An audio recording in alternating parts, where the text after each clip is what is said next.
Kwa majina yangu naitwa Esther James, ni mwenyekiti wa umoja wa vijana wa Chama cha Mapinduzi kata ya Nyachiloma wilaya ya Geita. Ndugu waandishi wa habari, nimeamua kutia nia jimbo jipya la Katoro. Sababu za kutia nia jimbo la Katoro: moja, ni kurejesha imani kati ya viongozi na wananchi. Kwa muda mrefu kumekuwa na pengo la mawasiliano na mahusiano kati ya uongozi na wananchi wa Katoro wakati likiwa jimbo moja la Msanda.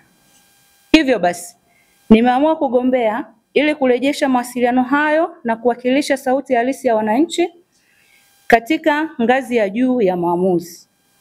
Naamini uongozi wa kweli huanza na kusikiliza. La pili, kuimarisha uwajibikaji na ufuatiliaji wa miradi ya maendeleo. Kuna miradi ambayo haijatekelezwa kikamilifu na imesimamiwa kwa dhati, japo rais wetu ameleta miradi mingi wakati huo likiwa jimbo moja la Msanda. Nina dhamira ya dhati ya kuhakikisha kila mradi wa maendeleo unatekelezwa kwa uwazi, kwa wakati na kwa manufaa ya wananchi wote bila kubagua. La tatu, ni kutoa fursa kwa wanawake na vijana. Nataka kuwa sauti ya vijana na wanawake ambao kwa muda mrefu wamekuwa wakisahaulika katika nafasi za maendeleo mbalimbali. Nitapigania fursa hizo zaidi kwao katika elimu, ajira, ujasiriamali na ushiriki wa kisiasa. La nne, kuleta siasa zinazojenga. Kwa muda mrefu kabla jimbo hili halijagawanywa, kumekuwa na siasa za mahusiano yasiyo mazuri kati ya jamii na mwakilishi wa wananchi. Hivyo basi, nimeona kuna muda mwafaka wa mimi kuwa sehemu ya kuyaondoa hayo.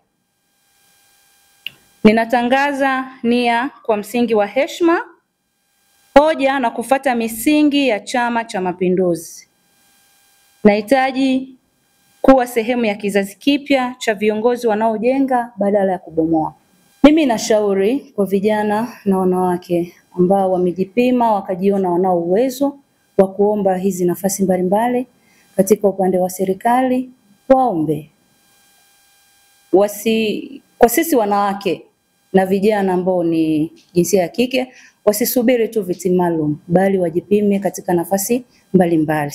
Kwa upande wangu vijana wamebariki, lakini pia wazee wamebariki sana na wananiombea.